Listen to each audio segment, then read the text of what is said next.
Thomas സാറിന്റെ കാറിൽ കഞ്ചാവ് കൊണ്ടുവച്ചു. എന്നിട്ട് സാഗറിനെ പ്രതിയുമാക്കി. പക്ഷേ അപ്പൊ നീ ഒരു നല്ല കാര്യം ചെയ്തു കേട്ടോ. 1 കിലോയ്ക്ക് മുകളിൽ കഞ്ചാവ് കാറിൽ സൂക്ഷിക്കാൻ വിട്ടുപോയി. അതുകൊണ്ടാണ് അവന് സ്റ്റേഷൻ ജാമ്യം കിട്ടിയത്. നീ കരുതിയോ നിനക്ക് മാത്രമേ ഇതൊക്കെ ചെയ്യാൻ പറ്റത്തുള്ളൂന്ന്? എടാ, ഇതിനൊക്കെ ചൊറിപ്പണി എന്നാ പറയുന്നത്. ചൊറിപ്പണി. വെറും നട്ടലില്ലാത്തവരൊക്കെ ചെയ്യുന്ന പ്രവൃത്തി. എടാ, ഇന്നൊരു പുണ്യ ദിവസമാ. കണ്ണൻ സാറിനൊപ്പം ഞാനും ലോപ്പസും ശബരിമലയ്ക്ക് പോവാൻ മാലയിട്ട ദിവസം.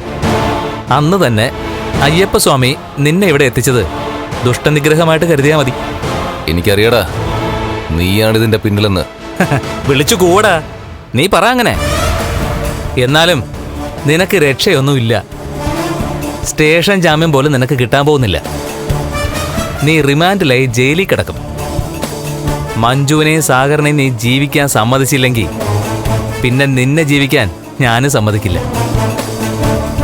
അതുപോലെ തന്നെ കണ്ണൻ സാറിന്റെയും മഹാലക്ഷ്മിയുടെയും നേർക്കുള്ള നിന്റെ ഈ നോട്ടം അവസാനിപ്പിച്ചേ പറ്റൂ.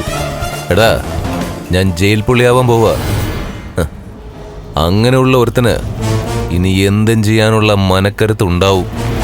എടാ, നെഞ്ചുവാടി ക്ഷയരോഗം വന്ന് ചോര തുപ്പി ചാവണ്ടെന്നുണ്ടെങ്കിലേ മനുഷ്യനായിട്ട് ജീവിക്കണടാ. മണ്ഡലകാലമാ. ദേ, മാലയിട്ടിരിക്കുക. അതുകൊണ്ട് ഈ മാർക്കോ മല ചവിട്ടുന്നത് വരെ അടങ്ങി ഒതുങ്ങി നടക്കും എന്ന ധാരണയൊന്നും നിനക്ക് വേണ്ട. ദുഷ്ടനിഗ്രഹത്തിനാ എല്ലാ ഭഗവാന്മാരും അവതരിച്ചിട്ടുള്ളത്. അതുകൊണ്ട് എനിക്ക് പ്രിയപ്പെട്ടവരെ നോവിച്ച അവൻ്റെയൊക്കെ ചങ്കിടിച്ച് വാട്ടും ഞാൻ. ഇന്നും ഞാൻ എൻ്റെ മഞ്ജുവിനെ സ്നേഹിക്കുന്നുണ്ട്. അങ്ങനെയുള്ള എൻ്റെ ഭാര്യയാ എൻ്റെ വിശ്വസ്തനായിട്ട് നിന്നവൻ തട്ടിക്കൊണ്ടു പോയത്. നീ എന്തിനാ സാഗറിനെ വിലക്കെടുത്തത്? മഹാലക്ഷ്മിയും കണ്ണൻ സാറിനെയും തമ്മിൽ വേർപിരിക്കാനല്ലേ? നീയുമായിട്ട് സൗഹൃദം കൂടിയിട്ട് പിന്നീട് ബന്ധം പരിധി വിട്ട് പോവുകയും ചെയ്ത പെൺകുട്ടികളുണ്ട് ഒരുപാട്. എന്നാ ആ ഗണത്തില് നീ മഹാലക്ഷ്മിയും പെടുത്താൻ നോക്കി. എല്ലാ ആണുങ്ങളും പെണ്ണുങ്ങളും ഒന്നുപോലെ അല്ല. ആ സത്യം ഇനിയെങ്കിലും നീ തിരിച്ചറിയും. നീ കരുതി നീ പോയി ടെക്സ്റ്റൈൽസിലെ മാനേജറിനെ സ്വാധീനിച്ച മഞ്ജുവിന്റെ ജോലി പോകുന്നു. അതൊന്നും നടക്കില്ലടാ മേഘ. ഞാനാണ് മഞ്ജുവിനെ സാഗറിനെ ഒന്നിപ്പിച്ചതെങ്കിൽ അവരുടെ മുന്നോട്ടുള്ള പോക്കിലും ഞാനുണ്ടാവും. ഇനി അവരെ നിനക്ക് എന്തെങ്കിലും ചെയ്യണമെങ്കിൽ ആദ്യം നീ എന്നെ വെട്ടി വീഴ്ത്തണം.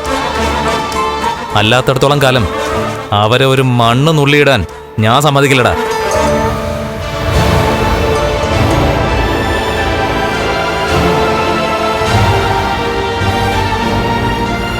പിന്നെ ഈ കഞ്ചാവ് വന്ന വഴി എങ്ങനെയാണെന്ന് നിനക്കറിയണ്ടേ?